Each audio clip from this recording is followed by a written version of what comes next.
bagaimana guru ngaji dibayar, privat Quran dan seterusnya. Justru ajaran Islam disuruh kita menghormati ilmu. Mudah-mudahan negeri kita pun juga tidak menjadi hancur adanya dengan kondisi sekarang yang kurang menghormati ilmu, saudara. Kami rindu anggota-anggota dewan itu mengembalikan peraturan pemilu dengan benar. Mohon maaf, supaya kita faham dulu. Sekarang ini, saudara, terkesan bisa dikoreksi alasan kami ini, terkesan kita punya negeri haluannya tak hormat sama ilmu. Dari mana indikasinya? Ketika pemilu antara seorang profesor dan kita yang tukang kompor yang bodoh, sama nilainya. Ilmu dia, kuliah luar biasa, guru besar di sebuah universitas, tidak dihargai oleh sebuah negara. Yang dihargai nyawanya doang. Lu punya nyawa, si bodoh punya nyawa. Dia punya hak suara, lu punya hak suara. Lu tidak ada hormatnya. Ilmu gua tak pandang, nyawa doang yang gua pandang. Maka si gila boleh nyoblos karena masih punya nyawa. Ini sudah tidak hormat sama ilmu, bahaya. Begitu. Sebab pola pikir kita yang bodoh dengan mereka ilmuwan berbeda. Begitu. Bila diserahkan nama si bodoh, jujur dalam sebuah negara, yang paling bodoh, yang paling pintar, banyakan yang mana? Saya mau tanya nih, banyakan yang mana? Ini yang menjadi repot. Mudah-mudahan para pemangku kebijakan memikirkan pada bagian ini seperti zaman dulu biar rapi. Jangan sampai masyarakat di bawah gontok-gontokan mulu, pegel kita nontonnya. Begitu. Itu satu. Yang kedua, berbicara dibayarlah guru ngaji. Ini bagaimana? Begini. Rasulullah Shallallahu Alaihi Wasallam bersabda dalam hadis yang sahih, Imam Al-Bukhari riwayatkan, Imam Muslim dan banyak ulama riwayatkan, inna ahaqqa ma akhadtumul ajra kitabullah. Perasaan ini juga udah saya jawab ini di RTQ ini. Udah, tapi ini ditanya oleh Khodimul Madinah masalahnya. Jadi ini urusannya di sini nih. Saudara, kata Nabi, inna ahaqqa ma akhadtumul ajra kitabullah.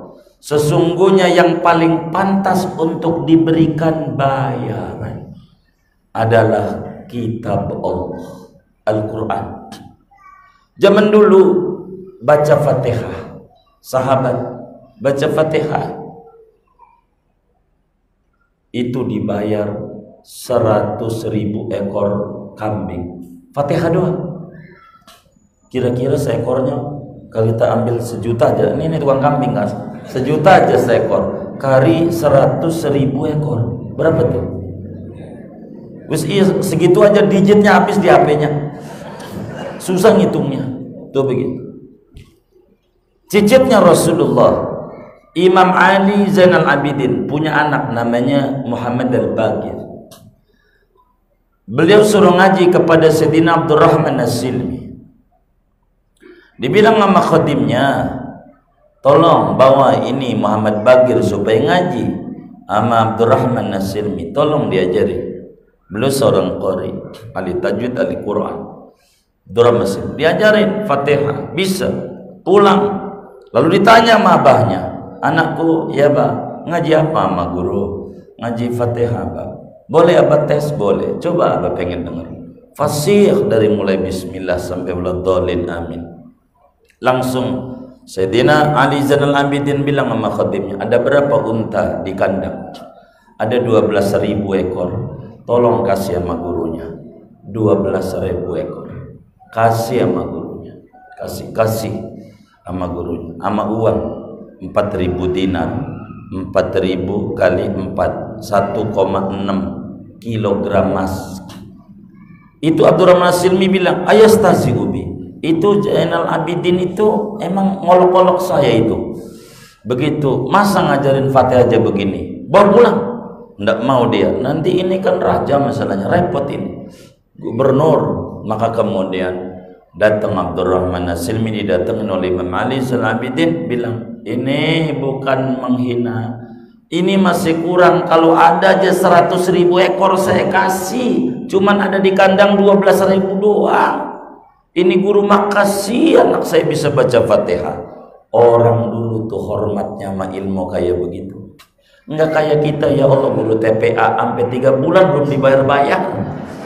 Astagfirullahaladzim. Udah ngajarin itu Quran, ya Allah kasihan. Mana sekarang mau yang ngajarin kita, pulsa yang beli kita, bayar.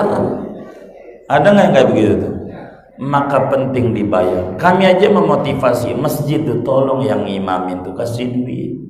Bener. Jangan Islam ini rusak gara-gara kita. Bener. Betapa jahatnya pengurus masjid. Ini mohon disampaikan ke pengurus masjid. Betapa jahatnya pengurus masjid. Bila tukang ngaduk ngebenerin genteng keramik dikasih duit sama dia, gede bayarannya ngaduk.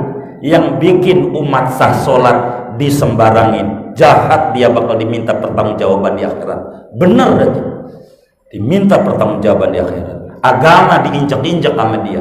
Yang hormat adalah hanya pada bungkus casing, tapi agama disembarangin. Banyak itu masjid tidak mengerti tentang hormat sama agama. Inna ahaqqal haqqi haqqul mu'allimi. Ini penting, saudara. Apa bedanya? Itu yang tukang ngaduk kan ngebenerin masjid, memakmurkan masjid, membaguskan masjid. Ini yang membaguskan pengisi masjid. Anda tidak hormati, jahat Anda di hadapan Allah. Jahat Anda di hadapan Allah. Jahat Anda. Yang membuat sholat kita sah di hadapan Allah, imam dengan benar, lalu nggak dihargai. Di mana letak hormat kita sama Rasulullah? Mereka nggak minta bayaran, tapi kita harus ngerti hormat sama ilmu. Ini agama, sumbernya di ilmu. Hargai mereka, selipin, kasihan itu imam, kasihan. Jangan sampai dorong-dorongan. Tuh lu aja. Oh gitu. Jadi ribet. Kalau ada kasih, apalagi Ramadan besok, kasihlah sarung BHS merek Atlas, boleh hasil sedekah. Jadi hormat, ya Allah, saudara, beneran hormat. Kami berupaya, pondok kami tuh, ini yang nanya ini santri kami. Kuliah saya nggak tahu anak-anak santri kami itu, anak S1, S2, S3 itu barangkali orang kaya. Kami nggak mau tahu ente mondok di tempatannya gratis. Demi apa? Hormat dan ilmu. Gratis. Kami makan, dia makan. Kami dengan tempe, dia dengan tempe. Kami dengan ayam, dia dengan ayam. Sama aja. Tidak ada beda. Mondok di KPN itu beda. Gratis. Dari mana uangnya? Dari kami. Proposal dada. Dari yang hadiah saudara kasih, kami ngajar buat kasih makan mereka. Kenapa? Kami hormat dan ilmu. Tidak mau ilmu itu mahal. Ilmu Allah yang nganterin ke akhirat kita ibadah sah. Mereka kalau berhasil bagus.